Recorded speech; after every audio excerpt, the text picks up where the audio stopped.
Mga kahiskoon, for today video, ayun, nandito ako sa may orchids namin. Tingnan mo. Wow, namukadkad na siya. Tingnan mo.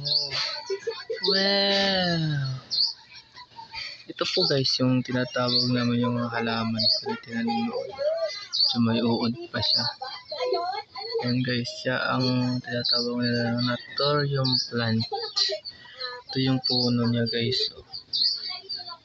Yung puno niya. Wow! Napakalago na niya dito guys. Makakakuha siya ng nutrients galing sa puno ng bayabas. Ito naman guys, yung tinatawag kong fortune plants. Yan guys.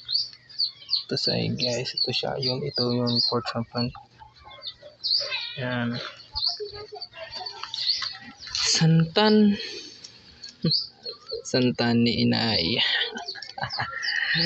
Ito guys, mga kamatis niya.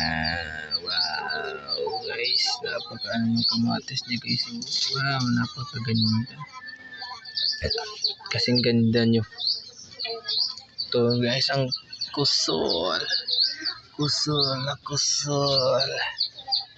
Maganda ng mga green leafy plants. So